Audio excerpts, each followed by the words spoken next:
Good morning students.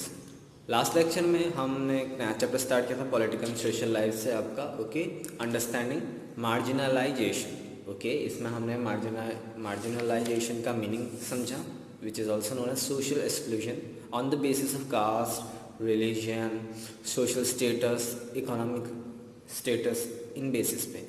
और इसके साथ साथ हमने इंट्रोडक्शन किया था कि ट्राइबल वे ऑफ लाइफ कैसी है। हम क्लास 7th में पढ़ चुके हैं कि ट्राइबल कम्युनिटीज़ कैसी होती हैं, उनकी लैंग्वेज डिफरेंट होती हैं, उनके ट्रेडिशंस वो हमारा जैसे कास्ट सिस्टम वैसे फॉलो नहीं करते, उनके रिचुअल्स अलग होते हैं, उनके भगवान अलग होते हैं, वो नेचर को एज अ भगवान बिलीव करते हैं।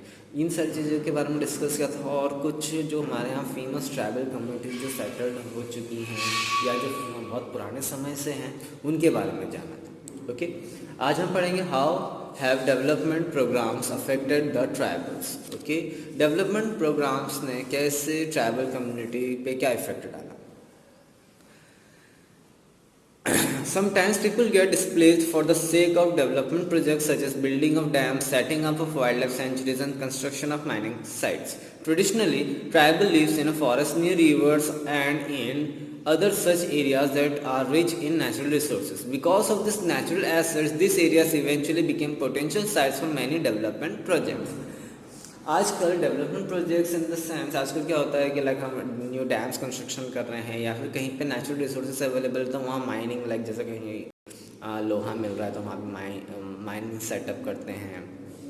वाइल्ड लाइफ सेंचुरीज बनाए जा रही है, लाइक जंगली एरिया, तो वहाँ पे वाइल्ड लाइफ सेंचुरीज बनाई जाएगी क्योंकि वो जंगल एरिया है, तो वहीं पे बहुत इजीली उनको ज़्यादा पेड़ पौधे नहीं ग्रो करने पड़ेंगे, वहीं इनको वाइल्ड लाइफ जो एनिमल्स है वो मिल जाएंगे, वहीं पर वाइल्ड लाइफ सेंचुरीज बना देंगे, तो एक तरीके से conservation of both vegetation as well as wildlife हो जाता है। तो ऐसी प्लेसेस पे जो है डेवलपमेंट प्रोजेक्ट जो भी हो, चाहे वो डैम बनाने के लिए हो, माइनिंग के लिए हो, वाइल्ड लाइफ सेंचुरी सेटअप करने के लिए हो, तो बहुत ज़्यादा अट्रैक्ट करते हैं। और हमें भूलना नहीं चाहिए कि जो ट्राइबल कम्युनिटीज जो है वो रिसाइड करती हैं जंगलों में या रिवर के आसपास या फिर ऐसी जगह जहाँ पर नेचुरल रिसोर्सेज अवेलेबल है, ताकि उनको ज़्यादा भटकना ना पड़े। But tribals have often been victim of displacement and destruction of livelihood because of such development work। और इनको सबसे ज़्यादा फर्क जब ही पड़ता है जब डेवलपमेंट के नाम पर इनकी जो नेचुरल लाइवलीहुड है या जहाँ वो रह रहे हैं, जहाँ उनका घर है, वो उनसे छीन लिया जाता है। बिकॉज वहाँ पर डैम बनेगा तो उनको वहाँ से वो जगह एवाकुएट करना पड़ेगा, वहाँ से हटना पड़ेगा, तो कहीं ना कहीं उनका नेचुरल जो लाइवलीहुड है वो उनसे छीन जाता है। और यही इनको सबसे ज़्यादा इफेक्ट इन पर पड़ता है। However, most of these projects do not benefit the tribals directly. Instead, they harm their community and the way of life. In addition, displacement often forces tribal to shift in urban areas, urban setup, where they need to adopt new skills to find employment. और होता क्या है इस ऐसे scenario में कि वो तो अपना उनका जो घर है वो तो उनसे छीना ही जाता है, और इस वजह से इनको डिस्प्लेसमेंट करना पड़ता है, इनको माइग्रेट होना पड़ता है, या तो किसी दूसरे एरिया में या फिर अर्बन जगह पर सेटल होना पड़ता है, और वहाँ पे अपनी रोज़गार के लिए उनको नई चीज़ें सीखनी पड़ती है। This often forces them to take up jobs in the organized sector as an unskilled labor for making subsistence difficult। और जिस वजह से इनको फोर्स क्योंकि उनके लिए जो जंगल है उनका घर है, वहाँ पे उन्होंने कोई स्किल नहीं सीखी है। जब वो अर्बन एरियाज़ में आएंगे, वहाँ पे अपना सेट होंगे, तो उनको भी अपने खाने पीने के लिए, लाइवलीहुड रन करने के लिए कुछ ना कुछ तो काम करना पड़ेगा। और इसी वजह से ये लोग ऐसे unorganise sector as an unskilled labours में जाके या एज अ डेली वेजेस पे काम करते हैं, जहाँ पर इनको ज़्यादा जो वो है वेजेस है वो मिलती नहीं है, और जिससे जो इनकी लाइवलीहुड है वो बहुत ज़्यादा डिफ़िकल्टी में चलती है। As per some official reports, around 50% of the individual displaced due to mining projects are tribal। अब कुछ सरकारी आंकड़े के हिसाब से ऐसा माना जाता है लाइक 50% जो ट्राइबल कम्युनिटी के पीपल्स है एज एन इंडिविजुअल, 50% इंडिविजुअल जो है केवल माइनिंग प्रोजेक्ट्स की वजह से उनको अपना वो घर या वो फॉरेस्ट एरिया वो प्लेस उनको छोड़नी पड़ती है। Around 79% of the people displaced from the states of Andhra Pradesh, Chhattisgarh, Odisha and Jharkhand are tribals। और जिसमें से 79%, इस 50% में से भी 79% in major states like Andhra Pradesh, Chhattisgarh, Orissa, Jharkhand इन जगहों से इनको डिस्प्लेस किया गया। They got displaced due to the development of national parks, wildlife sanctuaries in the areas. और इसके साथ साथ वहाँ पे वाइल्ड लाइफ सेंचुरीज बन रही है, डेवलपमेंट नेशनल पार्क्स बन रहे हैं, इस वजह से इनको उनकी नेटिव प्लेस से डिस्प्लेस किया गया। In north east India lands of the travel often come under conflict prone areas और heavily militarized. Often this process is known as dispossession and displacement in associated with violence and pain. और north east part of area में ऐसी places जो है या तो वहाँ पे ज़्यादा मिलिट्री बिठा दी जाती है ड्यू टू वहाँ पर आतंकवादियों का ज़्यादा डर रहता है, तो इस वजह से कि आतंकवादी कहीं जंगलों में ना छुपे, तो उस वजह से मिलिट्री फोर्स डिप्लॉय कर दी जाती है जंगलों में। एंड एज ए रिज़ल्ट उन ट्राइबल कम्युनिटीज़ जो वहाँ पे रह रहे हैं जंगलों में, उनको अपने उस जगह से उनको हटा दिया जाता है। ओके, जिससे काफ़ी वायलेंस, कभी लड़ाई झगड़े भी होते हैं, बहुत से मर जाते हैं। ओके, तो काफ़ी वायलेंस और पेन से गुजरना पड़ता है ट्राइबल कम्युनिटीज़ का for the sake of the development of those projects. Okay, now the next topic is how does the constitution of India safeguard the right of marginalised communities. अब हमारे संविधान ने क्या करा है इन मार्जिनलाइज्ड कम्युनिटीज़ के लिए, क्या ऐसे कुछ लॉज बनाए हैं जिनके इनके राइट्स को सेफगार्ड किया जा सके। आइए जानते हैं। According to the Constitution, every Indian citizen is entitled to equal opportunities in education, employment and social development. One of the our basic right, like right to education वाला, जो कि हम क्लास 7 से पढ़ रहे हैं, मतलब हर किसी को समान हक है। ये हमारे कॉन्स्टिट्यूशन ने हमको दिया है, समान हक दिया है कि हम एजुकेशन हम पा सकें, एम्प्लॉयमेंट पा सकें। Okay, however, sometimes the marginalized groups are denied of such opportunities due to their disadvantageous position in the society. कभी कभी समटाइम्स मार्जिनलाइज्ड ग्रुप्स के जो पीपल्स होते हैं, उनकी कम्युनिटीज़ होती हैं, उनको काफ़ी डिसएडवांटेजेस देखने पड़ते हैं जस्ट बिकॉज उनकी जो पोजीशन है सोसाइटीज़ में, उसकी वजह से। Recognising their needs the constitution had made several special provision for them and have also given them authority to instant on their fundamental rights. और इन सब चीज़ों को देख कर कि लाइक इनकी जो पोजीशन है सोसाइटी में ख़राब है, इस वजह से कॉन्स्टिट्यूशन ने कुछ स्पेशल लॉज बनाए जिससे कि ये अपने फंडामेंटल राइट्स को अचीव कर सके। Okay, people belonging to marginalised section have the right to seek redressal of injustice done to them from the government and ask the authorities to enforce law that prevent further discrimination. अब हमारे constitution ने इनको इतना हक दिया है कि as per the law कि अगर इनके साथ कोई भी नाइंसाफ़ी होती है तो ये गवर्नमेंट के सामने कंप्लेन कर सकते हैं कि हमारे साथ ये भी हुआ, और जो भी कंसर्न अथॉरिटी होती है उनसे कुछ सख्त कदम उठाए जाने की अपील कर सकते हैं कि ताकि जो इनके साथ नाइंसाफ़ी हो या डिस्क्रिमिनेशन हो उसको रोक सके।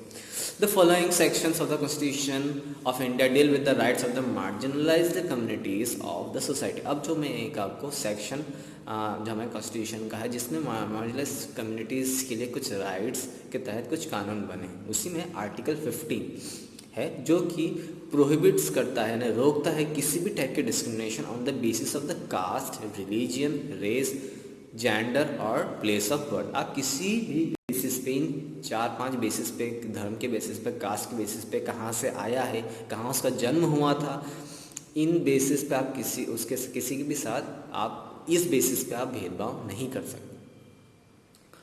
However, nothing in this article, however, prevents the government from making special provision for the advancement of socially and educationally marginalized class of citizens. ये जो आर्टिकल 15 है ये केवल सिर्फ मार्जिनलाइज्ड कम्युनिटी के जो पीपल्स हैं उन्हीं के लिए नहीं है, ये सभी के लिए, पर लेकिन इनके अलावा भी और भी अदर प्रोविजंस है जिसके तहत जो SC/ST जो का एक्ट बनाया गया है, जिनमें इन मार्जिनलाइज्ड सेक्शन है या कम्युनिटीज़ को इनको अलग ग्रुप्स में डिवाइड किया गया और इनके लिए अलग से कानून बनाया गया है, जिसमें SC/ST यानी schedule caste, schedule tribe, women's and minorities के लिए सेपरेट प्रोविजंस बनाए हैं जो कि आर्टिकल 16 के तहत आते हैं, जिसमें आर्टिकल 16 ये कहता है कि everyone has an equal opportunity, all the citizen in matter of employment, education. Okay, अब इसमें सबसे ज़्यादा गौर करने की बात की आर्टिकल 16 ये बोलता है कि any person in India has an equal opportunity of employment, in an office under the central और द स्टेट गवर्नमेंट। ओके, इनको इक्वल अपॉर्चुनिटी मिलनी चाहिए एम्प्लॉयमेंट पे, चाहे वो सेंट्रल गवर्नमेंट के बेसिस पे जितनी गवर्नमेंट जॉब है या फिर स्टेट गवर्नमेंट के बेसिस पे जितनी भी जॉब है। This article how allows reservation of post in favour of SC and ST. और इसी के तहत, इस आर्टिकल के ही तहत जो गवर्नमेंट जॉब्स होती है उनमें कुछ रिजर्वेशन सीट्स होती है। Reservation seats in the sense कि जो पर्टिकुलर कोई सीट जैसे लाइक 100 जनों के लिए वैकेंसीज निकली है, जिसमें से लाइक 25%, फॉर एन एग्जांपल बताऊँ, 25% जो है वो रिजर्व रहेगी एससी और एसटी कैंडिडेट्स के लिए। इसका मतलब कि केवल वो जो 25 सीट्स हैं वहाँ पे केवल एससी या एसटी के कैंडिडेट्स ही वहाँ पर जॉब कर पाएंगे। ओके, उन्हीं का हक है, उन्हीं को वो जो पर्टिकुलर जो सीट्स हैं उन्हीं को वहाँ पर जॉब कर सकेंगे, उन्हीं के कैंडिडेट्स एससी या एसटी के। ओके, एंड इसके अलावा आर्टिकल 17 भी है जो कि पूरी तरीके से प्रोहिबिट्स करता है, यानी कि एबॉलिश करता है अनटचेबिलिटी को। ओके, आप किसी के साथ भी जो अनटचेबिलिटी वाला जो फॉर्म था, लाइक पहले जहाँ अछूत का फॉर्म था, लाइक आप किसी के साथ डिस्क्रिमिनेट करना on the basis of that he is untouchable, उसको मंदिर ना जाने देना, अपने घर ना बुलाना, उससे कोई चीज़ें ना खरीदना या उससे ना लेना, ये सारी चीज़ें अनटचेबिलिटीज़ में आती है। तो इस तरह का एबॉलिशन होता है फ्रॉम द आर्टिकल 70। ओके, कि आप किसी के साथ भी इस तरह का व्यवहार नहीं कर सकते अनटचेबल्स वाला। The Indian societies also have communities or group of people who are less in number than other communities or group of peoples. अब इनके अलावा हमारी इंडियन जो सोसाइटी है उनमें कुछ ऐसे ग्रुप्स ऑफ पीपल हैं, basically the religious group of people, जिनकी संख्या कम है, जिनको हम माइनॉरिटीज़ कहते हैं। ओके, आपने एक वर्ड सुना होगा कि SC ST women along with minorities जो हैं उनके लिए अलग से कुछ नियम या कानून बने। ओके, तो वो इसीलिए हैं माइनॉरिटीज़, ऐसे ग्रुप ऑफ पीपल, ऐसी कम्युनिटीज़ जिनकी जो ओवरऑल जो जनसंख्या है भारत में उसके मुकाबले उनकी संख्या कम है। They are referred to as minorities and are protected by law because they are numerically less compared to the rest of the population, जो इसमें मैंने आपको बताया। They can be subjected by the major communities pushing them towards marginalization। अब ऐसा क्यों किया गया, उनको माइनॉरिटी कम्युनिटी में क्यों डाला गया? बिकॉज कहीं ना कहीं हो सकता है कि इन फ्यूचर या हो सकता है कुछ पर्टिकुलर एरियाज़ में उनके साथ भेदभाव होता हो, just because they are less in number. तो जो मेजॉरिटी जो पीपल ऑफ जो हैं जिस कास्ट के हैं, जिस रिलीजन के, हो सकता है उनको फोर्स करके उनको मार्जिनलाइज कर सकते हैं, उनको सोशली एक्सक्लूड कर सकते हैं। इस वजह से इन सारे ग्रुप्स को माइनॉरिटी ग्रुप्स के तहत उनको अलग किया और इनके राइट्स को बचाने, सेफगार्ड करने के लिए इनके लिए भी रिजर्वेशंस, राइट टू एजुकेशन, सब कुछ जो नेसेसरी प्रोविजंस है वो इनके लिए भी बनाए गए। So to ensure the minority communities are not suppress the rights are specially mentioned in our constitution under article 29 and 30। और माइनॉरिटीज़ के लिए भी अलग से आर्टिकल्स बनाए गए हैं, article 29 and 30। Okay, SC and ST के लिए आर्टिकल 16 एंड 17, माइनॉरिटीज़ के लिए आर्टिकल 29 एंड 30। अब अकॉर्डिंग टू आर्टिकल 29 क्या कहता है? Any section of the citizen residing in the territory of India or any part thereof having distinct language, script or culture of its own shall have the right to conserve the same. सबसे पहला right, अगर कोई ऐसी community है या कोई ऐसा citizen है, चाहे वो इंडिया के किसी भी हिस्से में रह रहा हो, चाहे उसकी अलग लैंग्वेज हो, उसकी लिखावट जो जिसको हम बोलते हैं एक लैंग्वेज बोली और उसकी लिखावट जो अलग अलग लैंग्वेजेस होती है वो उसके अलग हो, कल्चर उसका अलग हो, उनके अलग रिचुअल्स हो, उनके पास पूरा राइट है अपने उस कल्चर, अपने उस लैंग्वेज, अपने उस लिखी को कंजर्व करने का। Okay, no citizen shall be denied admission into any educational institution maintain by the state or receiving aid from state funds on the ground of religion, race, caste or language.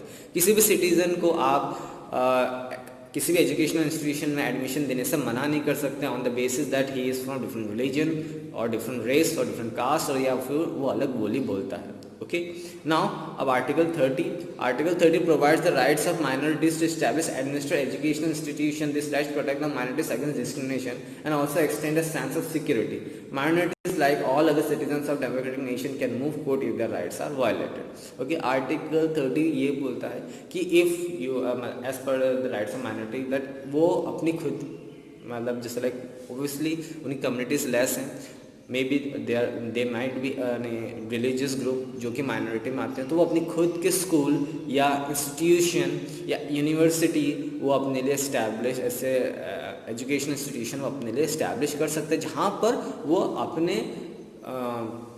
Specific religious या अपनी community से related वहाँ पर बच्चों को education दे सकते हैं। और अगर उनके साथ किसी भी टाइप का भेदभाव होता है तो वो कोर्ट जाके इस जो उनके राइट्स है वायलेट हुए हैं तो उसके अगेंस्ट वो पेटिशन डाल सकते हैं। Okay, now the next topic is what measures has the government taken for the marginalized section of the society। Okay, अब कौन कौन से मेजर्स गवर्नमेंट ने लिए हैं। ओके, तो इसके कुछ पॉइंट्स जो कि मैं आपको डायरेक्ट समझा देता हूँ, उसको डिटेल में ना समझते हुए, बिकॉज जो माइनॉरिटी जो या मार्जिनल सेक्शन ऑफ कम्युनिटीज़ हो, चाहे वो माइनॉरिटी से एससी हो, इनके लिए गवर्नमेंट ने बहुत कुछ किया, लाइक स्कॉलरशिप प्रोग्राम्स इंट्रोड्यूस किए गए हैं कि लाइक जैसे लाइक स्कूल में या फिर कॉलेज में जब एडमिशन लेते हैं तो कॉलेज स्पेसिफिकली जब हायर एजुकेशन में जाते हैं तो वहाँ बहुत ज़्यादा पैसा लगता है। सो सम ऑफ दिस मार्जिनलाइज सेक्शंस या कम्युनिटी से वो अफोर्ड नहीं कर पाती है, तो गवर्नमेंट इनके लिए स्कॉलरशिप प्रोवाइड करती है ना, ताकि ये बहुत अच्छे से पढ़ सके। ओके, इनके अलावा रिजर्वेशंस तो इनको मिलती ही हैं, चाहे वो गवर्नमेंट इंस्टीट्यूशन हो चाहे वो जॉब्स हो, वहाँ पर भी इनको रिजर्वेशंस मिलते हैं। ओके, जिससे कि ये अपनी जो पर्टिकुलर मार्जिनल सोसाइटी हो उसको और ज़्यादा ये लोग आगे बढ़ाए सोशली, वो लोग इनको सोशली इनको इक्वल स्टेटस मिले, बिकॉज इनके पास अच्छी जॉब होगी तो ये आने वाली जो इनकी पीढ़ी है वो भी एजुकेट होना चाहेगी, है ना, वो भी एजुकेट होती जाएगी और कहीं ना कहीं जो मार्जिनलाइजेशन है वो ख़त्म हो जाएगा। ओके, इनके अलावा कुछ प्रोविजंस बनाए गए हैं as per the prevention of atrocity act कहा जाता है, 1989 में इस एक्ट को बनाया गया था, जिसके तहत no person belonging to scheduled caste and scheduled tribes can be denied to enter a religious place और पब्लिक प्लेसेस। पहले ऐसा था कि like SC and ST communities जो होती थी इनको रिलीजियस प्लेस में जाने नहीं दिया जाता था। तो इस कानून के तहत किसी भी सिटीज़न को, चाहे वो अगर एससी एसटी का है तो उसको आप डिनाई नहीं कर सकते कि आप पब्लिक प्लेस में जा सके, पब्लिक प्लेस में ना जाए या फिर रिलीजियस प्लेस में ना जाए। ओके, अगर ऐसा करते हैं तो उसके खिलाफ सख्त कार्रवाई हो सकती है। Then practising untouchability is punishable offence. अगर आप किसी के साथ अनटचेबिलिटी जैसे चीज़ें कर रहे हैं, किसी के साथ आप अनटचेबल जैसा व्यवहार कर रहे हैं तो वो एक पनिशेबल ऑफेंस है, उसके लिए आपको जेल भी हो सकती है। Educational facilities are to provided in school and colleges. इनके लिए एजुकेशनल फैसिलिटीज़ प्रोवाइड करना, जिसके लिए इनके लिए गवर्नमेंट कॉलेजेस में अलग से रिजर्वेशंस होता है, कट ऑफ जो होता है, लाइक एक कॉलेज में एडमिशन पाने के लिए कुछ कट ऑफ्स रहते हैं कि लाइक इतने % मार्क्स होंगे तो आपको सीट मिलेगी। तो एससी एंड एसटीज़ के लिए वहाँ पे तो मार्क्स में थोड़ा कम कर दिया जाता है ताकि वो लोग एडमिशन जल्दी ले पाए। इनके अलावा स्कॉलरशिप्स दी जाती है ताकि ये लोग पढ़ सके आगे। No educational institution can deny admission to the schedule caste and schedule tribe. कोई भी एजुकेशनल इंस्टीट्यूशन उनको डिनाई नहीं कर सकता है कि आप शेड्यूल कास्ट या शेड्यूल ट्राइब के, तो हम आपको एडमिशन नहीं देंगे। The schedule caste and the schedule tribes are entitled to scholarship if they secure higher grades. और अगर वो अच्छे मार्क्स और लेके आते हैं तो जो हायर एजुकेशन के लिए उनको और स्टिफन दिया जाता है ताकि वो और ज़्यादा मेहनत करें। Then seats are reserve for schedule caste and schedule tribes for government and semi government object. जितनी भी गवर्नमेंट जॉब्स होती है, सेमी गवर्नमेंट जॉब्स होती है, तो वहाँ पे शेड्यूल कास्ट और शेड्यूल ट्राइब के लिए पहले से ही जो सीट्स होती है वो रिजर्व रहती है। Okay, humiliation like physical and mental harassment that can cause defamation to their human dignity is punishable. अगर आप किसी फिजिकली उनको असॉल्ट करते हो, मेंटली उनको हैरेस करते हो, तो वो एक पनिशेबल ऑफेंस है। और जो भी पर्टिकुलर पर्सन किसी एससी एसटी के साथ ऐसा करता है उसके लिए अलग से पनिशेबल ऑफेंस है। Land belonging to tribal people can not be sold to or bought by non tribal people.